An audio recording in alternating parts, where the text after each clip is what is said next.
Hello students, welcome to the PNT coaching classes learn easily and smartly. तो आज हम पढ़ने वाले एक क्वेश्चन जिसमें बोला गया है right the main legislative powers of the governor, या यही क्वेश्चन ऐसे आ सकता है कि right the functions of the governor.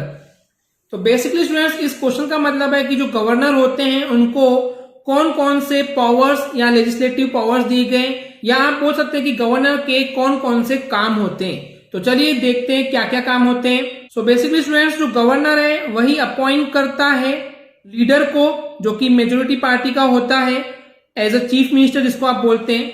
यानी कि जो पार्टी जीत जाती है मेजोरिटी से, जिसको बहुत अधिक वोट मिलते हैं, मत मिलते हैं, तो उसका जो लीडर होता है जिसको आप चीफ मिनिस्टर बोलते हैं, तो गवर्नर जो है उस चीफ मिनिस्टर को अपॉइंट करता है, यानी कि सिलेक्ट करता है, उसको शपथ दिलवाता है। उसके बाद चीफ मिनिस्टर के अलावा जो दूसरे मिनिस्टर्स होते हैं, जो कि लेजिस्लेटिव असेंबली यानी कि उस स्टेट के विधानसभा में, लेजिस्लेटिव असेंबली में जो बाकी दूसरे मिनिस्टर होते हैं उनको भी अपॉइंट करने का काम जो है वो गवर्नर का ही होता है।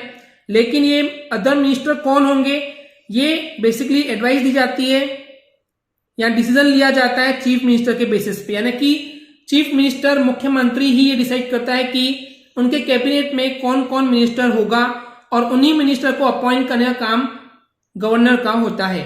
वहीं पे अगर सेकेंड वर्क की बात करें तो गवर्नर जो है वो समॉन्स करता है, समॉन्स यानी कि नोटिस देता है या बुलाता है मीटिंग्स को लेजिस्लेटिव असेंबली की, यानी कि विधानसभा की जो भी मीटिंग्स होती है उसको बुलाने का काम गवर्नर का ही होता है।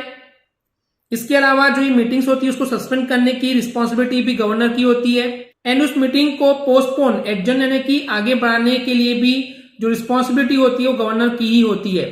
इसके अलावा स्टूडेंट्स चीफ मिनिस्टर की एडवाइस पे, सलाह पे गवर्नर जो है वो असेंबली को डिसॉल्व कर सकता है।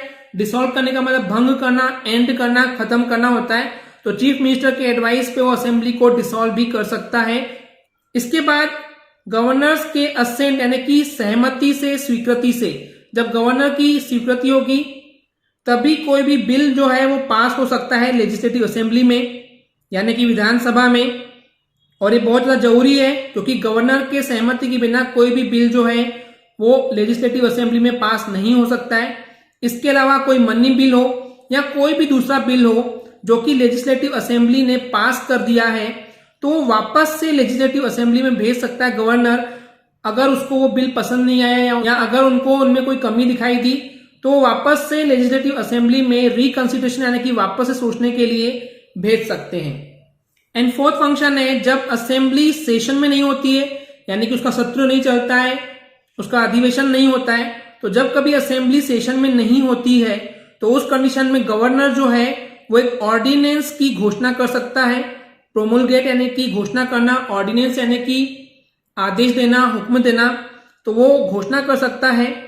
तो उस ऑर्डिनेंस पे, उस आदेश पे लेजिस्लेटिव असेंबली के अप्रूवल के बाद, अप्रूवल यानी कि उसको एक्सेप्ट करना, स्वीकार करना, तो उस ऑर्डिनेंस का लेजिस्लेटिव असेंबली में अप्रूवल मिलने के बाद ये जरूरी होता है कि गवर्नर जो है उस अप्रूवल के 6 हफ्ते के अंदर या 6 हफ्ते में वो उस चीज की आधिकारिक रूप से घोषणा कर सकता है। प्रोमलगेशन यानी कि घोषणा करना।